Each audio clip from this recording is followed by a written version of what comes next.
Bonjour Laurence, bienvenue aux entrevues atypiques. Comment ça va? Oui, ça va bien. Et toi? Oui, je t'en remercie beaucoup. Présente-toi comme si tu passais un casting pour America's Got Talent. Oh mon Dieu, que je me présente. Ben, Oui. bonjour tout le monde. Je m'appelle Laurence Jalbert. Je viens de tout petit village en Gaspésie.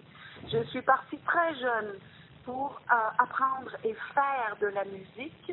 Au début, j'étais avec des groupes et je ne chantais pas. Je jouais plusieurs instruments. J'ai joué de la guitare, de la batterie. J'ai commencé par la batterie, la guitare, j'ai joué un peu de basse, surtout les claviers que j'ai joués, que j'ai enseigné aussi. Mais je voulais chanter. Alors, je me présente devant vous aujourd'hui. Si je peux passer une audition avec mes 40 quelques années d'expérience maintenant depuis ce temps-là, parce que maintenant je suis à 64 ans et je désire vous démontrer à quel point je suis sincère quand je chante avec mon cœur et mon âme et à quel point je ne veux que vous faire du bien. Est-ce que c'est bon pour vous? C'est vraiment très bonne. J'ai une autre question pour toi. Tout d'un coup, tu vois les juges qui font les yeux ronds. Que vas-tu leur répondre aux juges? Comment je leur réponds? Moi, ils font les yeux ronds. Oui, bah, peut-être que vous devriez prendre des cours de français parce que moi, je chante en français. Peut-être que pour ça, vous ne comprenez pas assez les paroles et les textes. Vous devriez avoir des traductions libres dans vos oreilles parce que ce que je chante vous toucherait. Et si vraiment vous compreniez le français, vous ne feriez pas les yeux ronds. Attends d'avoir la prochaine question qui va faire, c'est bon. À l'instant présent, tu aperçois Charles Lafortune arriver et il te demande de recommencer ta présentation, mais en parlant seulement anglais. Vas-y, représente-toi en anglais, mais seulement en quelques secondes. Oh, non, par exemple. Non. Non, ça, je veux pas faire Ok, ça. ça, tu sais pas. Pas faire ça. Ok, Ben, c'est c'est que parce que non. tu sais pas parler anglais. Ben oui, mais c'est parce que ça, je veux pas me présenter En anglais. en anglais. Tu l'as déjà fait en français, fait que Mon cœur est en français, mon cœur est francophone. c'est parfait. Je l'ai fait en français, mes enfants sont en... Et non, moi je te dirais que il y a bien des choses qui sont symboliques pour moi, mais que ça va au-delà de faire, ah oui, ça va être drôle, je vais quand même le faire. Non, moi j'ai tellement des principes et des valeurs. Français. Parfait, c'est bon, on va passer à la prochaine question. Maintenant, tu te retrouves, ok, là, t'es plus devant America's Got Talent, mais maintenant, tu te retrouves dans une émission de télévision en direct qui montre comment faire des hot dogs épicés au gros cafard vivant de 2 cm avec Ricardo. Ok? Tu me dis? Oui. Quelle sera ta réaction? OK, faut se convaincre le monde? Faut que je les convainque? OK. Ben, bonjour tout Oui. le monde. Je vous dirais que je ne suis pas une cuisinière experte dans ma vie. Mais j'ai choisi, un angle qui vous est probablement totalement étranger, c'est-à-dire manger des hot dogs avec des bébés. Mais attendez que je vous décrive la bébite, OK? Cette bébite-là, je l'ai trempée dans le sirop d'érable et dans la sauce soya. Et je l'ai fait mariner pendant 2 jours. Et puis après ça, je l'ai fait revenir avec du gingembre, de l'ail et un petit peu d'oignon. Et je vous mets au défi de goûter à ça et de vous dire que ça goûte mauvais.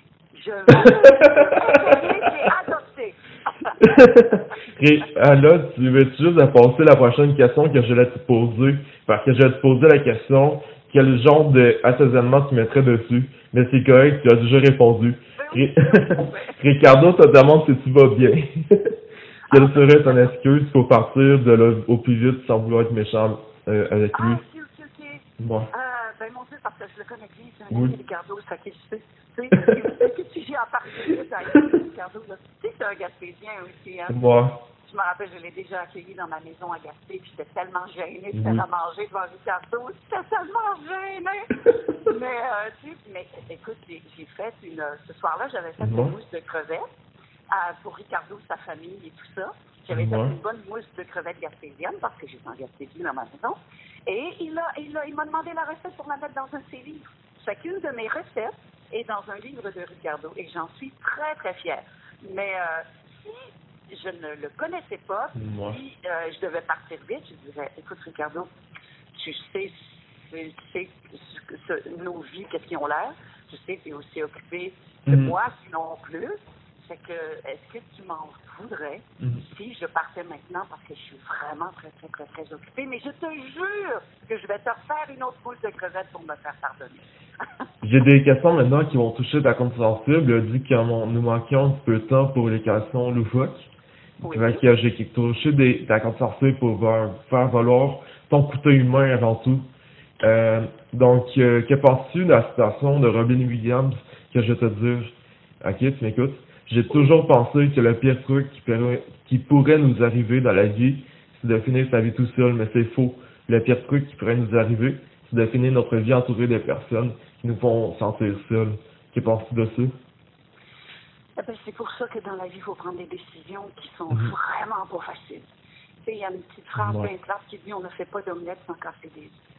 J'ai Ouais. fait le tri dans ma vie des gens qui me prenaient plus, qui me donnaient, parce que je suis une personne généreuse et je donne infiniment. Mhm. Mais il faut faire le ménage dans nos vies. Il faut avoir le courage, la force, l'audace, parce que des fois, c'est du monde qu'on aime. Mais de faire, écoute, non, je me détache de cette personne-là, de lui, de elle, parce que je n'aime pas ce qu'il me donne comme impression, ce qu'il me laisse à l'intérieur. Et j'ai déjà opéré ce changement-là, moi, dans ma vie. Et je peux te dire que les gens qui sont autour de moi me rendent totalement heureuse. Puis ils sont aussi heureux de leur côté. Je les rends heureux. La vie, c'est un partage de belles énergies. Et tu te fais pas suer avec du monde qui te prennent plus, qui te donne. Ça, c'est clair. Quelle image aurais-tu laissé de toi aux prochaines générations, Laurence? Ouais, écoute, c'est fou, mais tu sais, je regarde mes shows, là, puis tu sais, mes salles sont belles, mes salles sont pleines, et j'ai comme trois générations devant moi. J'ai des jeunes filles de 22-23 ans qui ont appris les chansons de leur mère puis de leur grand-mère, puis qui chantent de tomber en amour avec moi, puis qui chantent j'ai pris le plus long corridor avec moi, puis ça chante fort, puis, mais tu sais, je n'en reviens pas. Tu sais, j'étais sur le spectacle de la Fête nationale à Québec, le gros spectacle, puis les musiciens, c'était les musiciens d'Émile Bilodeau. Émile, qui est un ami de Émile, qui est un ami de mon garçon, que je connais bien, Émile. Et puis, ces musiciens sont très jeunes, très, très, très jeunes. Je veux dire, ils ont l'âge de mon gars, ils ont l'âge de mon plus jeune. Et d'entendre les musiciens, le guitariste, le bassiste, la drummer, « Oh mon Dieu, je joue avec Laurent, j'entends! » Moi, c'est surréaliste, là. C'est surréaliste.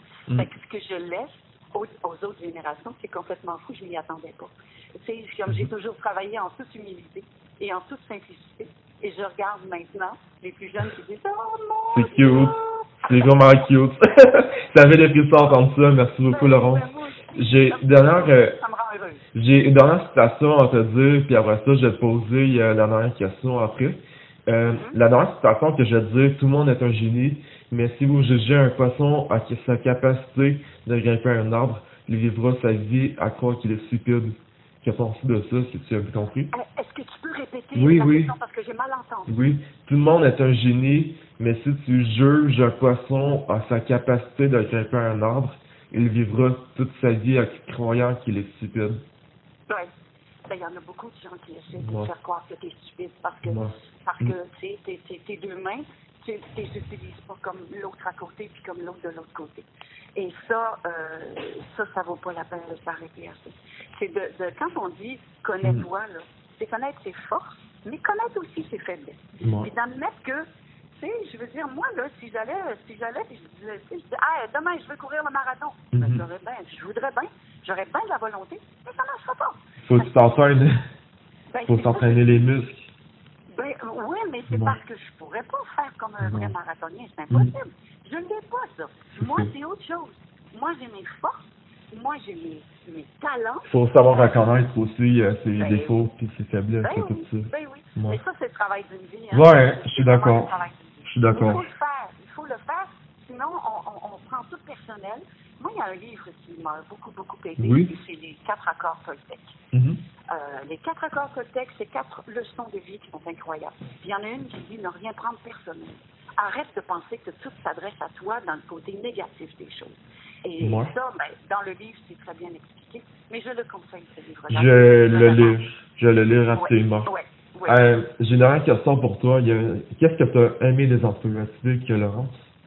Ben, qu'on sort complètement de ce qu'on fait normalement. J'adore ça. J'adore ça. C'est moi, je suis une folle dans la vie. Je suis vraiment folle dans la vie. Je suis folle de la vie et je suis folle dans la vie. J'ai l'humour de mon père, je ris, j'ai besoin de rire tout le temps. Mais tu sais, j'ai des chansons qui sont profondes, qui montrent pas toujours ce côté-là, mais en show, ceux qui vont venir me voir en show mardi, écoute, c'est fou, tout peut arriver, je m'amuse. Rien n'arrive pour rien. Rire, je veux rire, je veux faire sourire, réfléchir, je veux faire bouger les consciences, je veux faire bouger dans les têtes, je veux faire battre le cœur, c'est ça ma job. Et je pense que je la fais pas pire, puisque ça fait 46, 47 ans que je fais ça. C'est parfait, mais rien n'arrive pour rien dans la vie, hein. Voilà, je sais. Mais merci beaucoup d'avoir participé aux entrevues, d'avoir accordé ton temps. On se voit peut-être ce mardi. Oui, si je suis présent. Oui, tu yes. vas me voir. Merci beaucoup. Bye bye. Bye. Bye. Prends soin de toi. Pense à toi aussi. Bye bye.